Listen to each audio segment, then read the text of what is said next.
안녕하세요. 성남외고 2학년 2반 독서 라디오 시간입니다. 오늘은 세 번째 만남입니다. 그 사이 중간고사도 치르고 바쁜 수행평가 기간도 지나고 오늘 이렇게 오랜만에 만나게 되었습니다. 힘든 학교생활 열심히 최선을 다하는 우리 성남외고 학생 여러분 항상 수고가 많습니다. 오늘은 우리 2학년 2반에서 요즘 같은 가을날의 사색이 어울리는 학생입니다. 바로 정은찬 님입니다. 안녕하세요. 네, 안녕하세요. 네, 자기소개를 먼저 좀 부탁드려도 될까요? 저는 현재 2학년 일본어과에 재학 중인 정은찬이라고 합니다. 오늘 은찬님과 함께 이야기 나눠볼 책은 양기자 선생님의 모순이라고 하는 책입니다. 역시나 은찬님이 소개해준 책인데요. 저한테 이 책을 추천해주신 이유가 있을까요? 저는 사실 이 책을 엄마께서 꼭 읽어봐야 할 책이라고 추천을 해주셔서 읽어보게 되었는데요. 네. 사실 선생님께 독서 라디오를 하자는 제안을 드리고 싶어서 제가 이 책을 읽기 전부터 선생님께 먼저 말씀을 드린 그랬군요. 맞습니다. 사실 이 책 저도 처음 추천을 받았던 거는 저희가 그 추석 연휴 전이었죠. 그래서 네. 추석 연휴 기간 내내 이 책과 함께 저도 보낼 수 있었던 것 같습니다. 이 책 어떤 책인지 간단히 소개해 주실 수 있을까요? 이 책은 굉장히 가정 형편이 어려운 안진진이라는 주인공이 네. 나영규나 김장우라는 남자를 만나거나 혹은 자신과 인생이 아예 달랐던 어머니의 쌍둥이 자매인 이모와 자신의 인생을 비교를 해보면서 인생의 의미나 또는 이런 삶에 대한 모순에 대해 어느 정도 깨닫고 둘 남자 중에 어떤 남자를 선택할 것인지 그 결정을 내리면서 자신의 인생에 새로운 출발점을 내딛는 그런 작품이라고 할 수 있겠습니다. 그렇군요. 방금도 말씀해 주셨지만 사실은 두 남자 가운데 어떤 남자를 선택할까? 네. 사실 이 책을 읽으면서 계속 마지막 결말은 어떻게 될까? 우리가 궁금증을 유발했던 거는 결국 이 안진진의 선택이었거든요. 네. 은찬님이라면 어떤 선택을 하셨을 것 같으세요? 사실 나영규는 어쩌면 현실과도 같은 사람이라고 보일 수 있고 네. 김장우는 삶에 있어서의 어떤 자신의 꿈이나 혹은 망상 같은 걸 실현해 줄 수 있는 사람이잖아요. 네. 저는 사실 제가 안진진이었다면 저도 나영규를 택했을 것 같습니다.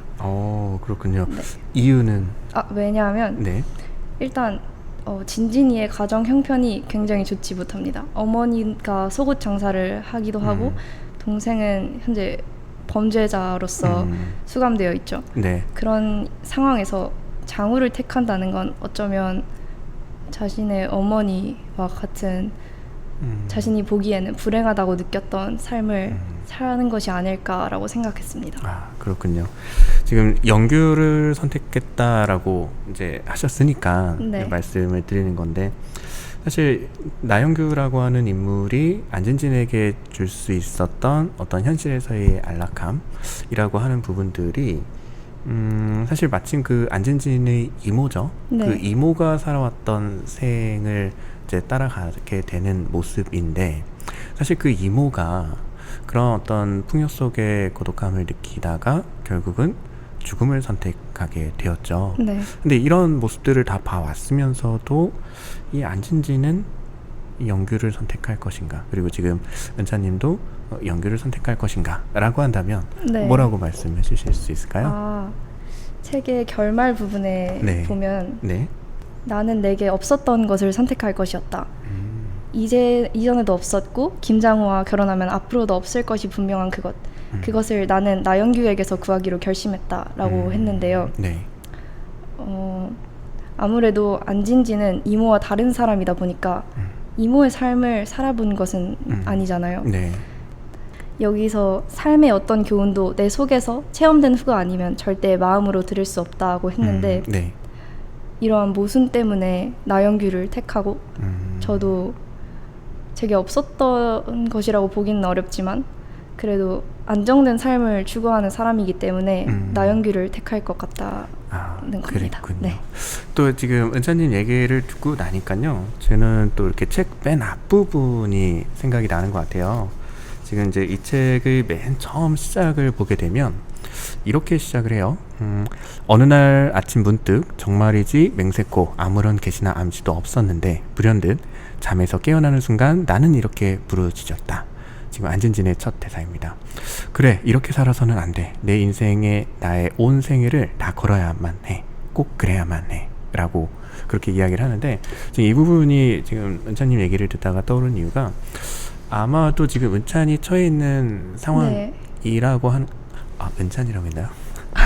안진진이, 네. 그쵸. 소설 속 안진진이 처해 있는 그 상황이, 사실은 굉장히 좀 절박하고 간절한 그런 상황일 수밖에 없다라는 점에서는 지금 은찬님 얘기하신 그 내용이 수긍이 되는 그런 부분이 있는 것 같습니다. 혹시 제가 질문 하나 해도 될까요? 그럼요. 네. 혹시 선생님이었다면 김장우와 나영규 둘 중에 어떤 사람을 택하셨을 것 같나요? 저는 사실 이 책을 읽어가는 내내 김장우를 선택하면 어떨까, 김장우를 선택했으면 좋겠다라고 생각을 했던 것 같아요. 어떻게 보면 그 꿈과 이상 가운데 꿈을 선택했으면 한다라는 그런 바람일까요? 네. 그러면 다음 질문으로 한번 넘어가 보도록 하겠습니다. 저는 또 한 가지 좀 인상적이었던 부분이 그 안진진의 어머니였어요. 그 어머니는 그 삶의 그 힘든 순간들마다 그때마다 항상 찾게 되는 게 있었죠. 뭘 찾았는지 말씀해 주실 수 있을까요? 책을 찾았었죠. 네, 책을 찾아 읽었습니다. 그래서 언젠가는 그 남북한 아버지 때문에 정신분석과 관련된 뭐 그런 책을 찾기도 했고요. 그리고 그 동생이 이제 그 감옥에 가게 되었을 때는 뜬금없이 그 형법과 관련된 책을 찾기도 했고요. 그리고 한창 그 양말 장사가 잘 되던 때에는 일본어 회화책을 또 찾기도 했고요. 그래서 모든 중요한 순간마다 접하게 되는 그 책이 있었단 말이죠. 그러면서 한번 물어보고 싶었어요. 은찬님은 이제 그런 어떤 매 순간들, 의미 있는 순간들일 수도 있고요. 아니면 힘든 어떤 순간들일 수도 있는데, 그때마다 찾게 되는 무엇이 있다면 무엇이 있을까요? 저는 노래 가사가 굉장히 좋은 그런 대중가요 같은 걸 찾아 듣는 편인 것 같습니다. 뭐 예를 든다면 어떤 게 있을까요? 예를 들면 이번에 한강 작가님께서 듣고 우셨다고 해서 다시 역주행을 했던 어떻게 이별까지 사랑하겠어, 너를 사랑하는 거지 같은 노래 속의 가사를 곱씹어 보면 굉장히 현재 제 상황과 완벽히 맞아떨어지지는 않을지라도 우회적으로 해석되어서 현재의 저에게 위로가 되는 그런 가사들이 굉장히 많거든요. 네, 맞아요. 그 넓은 의미에서는 사실은 노랫말 가사라고 하는 것도 한편의 시라고 충분히 얘기할 수 있잖아요. 그런 점에서 문학이 우리에게 주는 그런 치유의 기능이지 않을까라는 생각이 들기도 하고, 그리고 대중가요 속의 가사라고 해서 사실은 그 내용의 깊이나 이런 것들이 얕은 것이 아니고, 우리가 한 번쯤 곱씹어 보면 그 안에도 정말 무수히 많은 그런 의미들이 또 있었죠. 그런 것들이 충분히 위안이 될 것 같기는 하네요. 네, 잘 들었습니다. 아까 질문과 조금 중첩될 수도 있는데요. 사실 진진이가 지금 결혼을 결심한 이유는 자신의 삶에 너무 양감이 없다고 생각해서 결심하게 된 거잖아요. 이런 의미에서 작가의 말과 양감을 늘리기 위한 목적으로의 결혼이라는 걸 종합을 해봤을 때 나영규를 선택한 건 이해가 됐습니다. 왜냐하면 작가의 말에 보면 세상의 일들이란 모순으로 짜여 있으며 그 모순을 이해할 때 조금 더 삶의 본질 가까이로 다가갈 수 있는 것이다 라고 쓰여 있는데, 이것은 제목의 구체성과도 연결이 되고 또 그 모순을 이해할 때 삶의 본질 가까이로 다가갈 수 있다는 말이 어쩌면 양감을 늘리기 위한 선택이 아니었을까 하는 생각이 들었습니다. 그렇군요. 어떻게 보면 영규를 선택한다라고 하는 건 그만큼 안락한 생활, 현실에서의 안위를 선택했다라고 볼 수도 있겠지만, 또 그 이야기를 듣고 보니까 또 그 선택이 비단 내 어떤 평안함만을 위한 선택이었을까라는 것도 다시 생각해 보게 되는 것 같아요. 자, 이제 마지막 질문이 될 것 같은데요.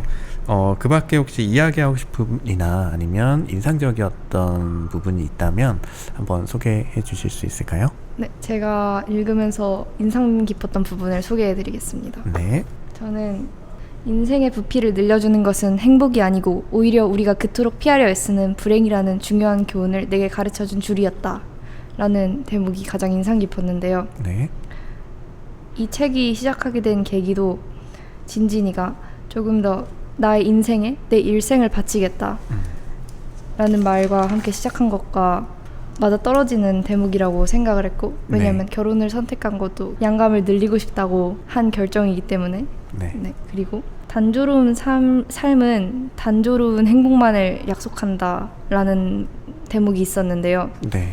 이모의 딸인 주리는 다른 사람들이 보기엔 굉장히 이상적인 삶을 살고 있어요. 유학을 가기도 하고 박사 학위를 따기도 하고 외국인과 결혼을 하기도 하죠. 네. 이 진리의 표본이었던 주리를 주인공은 그다지 행복한 삶이라고 규정하지 않는 것 같았습니다. 왜냐하면 주인공의 기준에서는 양감이 없는 삶이기도 했고, 그것이 바로 이모가 자살을 결심한 이유와도 직결되지 않을까라고 생각을 했습니다. 네. 그래서 저는 이 책을 읽고 조금 자신의 인생이 단조롭거나 혹은 인생의 매너리즘에 빠져 있거나 아무것도 하기 싫고 무기력한 그런 사람들에게 추천을 해주고 싶었습니다. 이 책을 읽다 보면 진진이는 굉장히 열심히 사는 아이임을 알 수 있는데요. 네. 주변에서 가족과 같은 사람들에게 닥쳐오는 불행에 스트레스를 많이 받기도 하고, 선택지의 길에 놓이면서도 많은 고민을 하게 되고, 그런 과정들을 보다 보면 저희는 실수는 되풀이되고, 또 인생은 탐구하면서 살아가는 것이 아니라 살아가면서 탐구하는 것이다. 네. 그것이 인생이다 라는 것을 느낄 수 있습니다. 네, 그렇군요. 사실 마지막에 지금 말씀해 주신 탐구하면서 살아가는 것이 아니고 살아가면서 탐구하는 것이다 라고 하는 구절은 지금 이 책 그 마지막 구절에 나오는 부분이기도 하죠. 네. 그 의미가 과연 또 무엇일까라고 저 혼자 많이 고민을 했었는데 거기에 대한 답이 또 되었던 것 같습니다. 네. 근데 또 지금 들으면서요, 저는 또 드는 생각이 그런 안진진과 같은 진솔한 자기 삶을 살아가는 고군분투해가며 때로는 실패해가기도 하며 살아가는 그 인물에 대한 이야기를 할 때 여러분들이 떠오르네요. 네, 마치 열심히 살아가는 우리 학교 학생들의 모습을 보는 것도 같았습니다. 네, 오늘 이제 세 번째 시간이었죠. 네. 이제 오늘 또 이제 정리를 해야 될 텐데요. 마지막으로 소감 한 번만 듣고 우리 마무리를 해볼까요? 어떠셨나요? 단순히 책을 읽는 것보다 이 책 내용과 책이 주는 교훈 같은 것에 대해서 조금 더 깊이 고민해 볼 수 있고, 또 이렇게 문학을 좋아하시는 선생님과 이야기해 볼 수 있어서 좋은 기회였던 것 같습니다. 네, 저도 항상 학생들하고 같이 이렇게 책을 읽게 되어서 너무 기쁘고 좋은 것 같습니다. 자, 그럼 오늘은 이만 저희 인사를 드리고요. 다음번에 또 다른 좋은 책으로 인사드리도록 하죠. 네, 고맙습니다. 감사합니다.